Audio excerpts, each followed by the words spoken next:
नमस्कार, आप देख रहे हैं इजी शिक्षा। मैं हूं आपके साथ वंशिका चौहान और आज हम आपको एक सुंदर कहानी सुनाने जा रहे हैं जिसका टाइटल है फर एंड फेदर्स, यानी कि फर और पंख।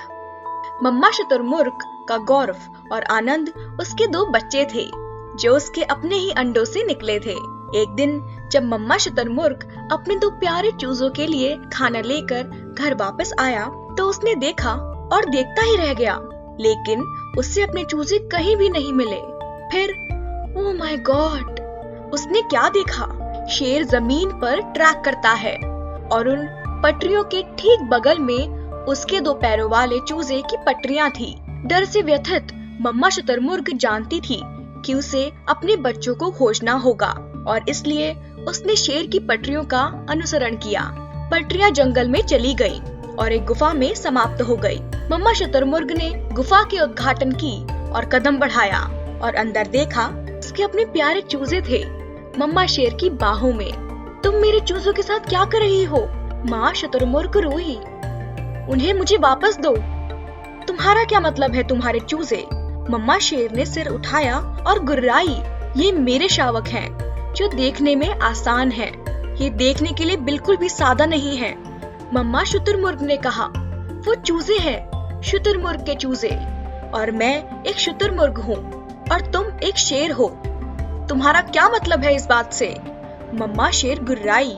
ऐसा क्या? मम्मा सिंह ने झुंझलाहट के साथ कहा, तब आपको कोई दूसरा जानवर खोजने के लिए कोई दिक्कत नहीं होगी जो आपसे सहमत हो। मैं तुम्हें चुनौती देती हूँ, ऐसा कोई पशु ढूंढो जो मेरी आंखों में देखे और मुझसे ये कह दे कि ये मेरे शावक नहीं है। ऐसा ही कर और मैं तुझे तेरे चूजे लौटा दूंगी।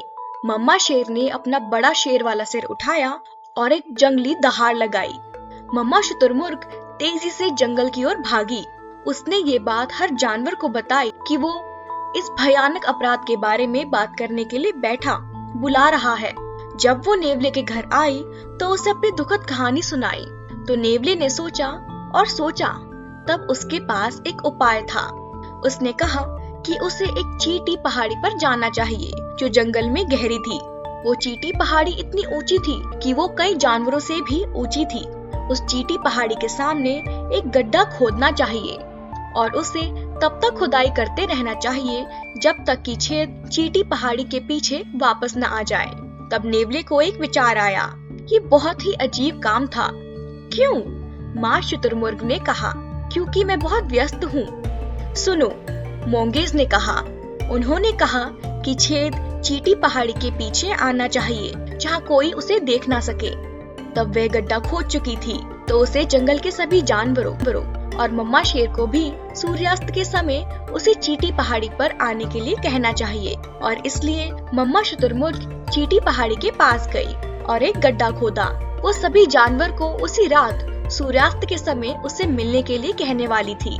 जब सभी जानवर चींटी पहाड़ी पर थे तो उसने उन्हें बताया कि कैसे मम्मा शेर ने उसके प्यारे चूजों को ले लिया था। ज़ेब्रा और मृग और अन्य सभी जानवरों ने मम्मा शेर के चूजे को देखा और उन्होंने सिर हिलाया।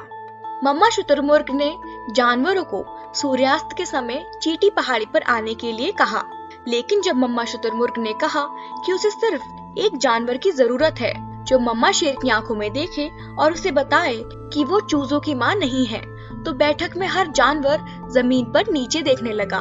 जब ये नेवले की बात आई तो वो चिल्लाया, क्या आपने कभी ऐसे बच्चे के साथ फर वाले मम्मा को देखा है जिनके पंख थे? सोचो तुम क्या कह रहे हो।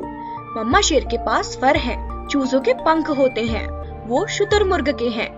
फिर नेवला चींटी पहाड़ी के सामने वाले छेद से नीचे कूद गया।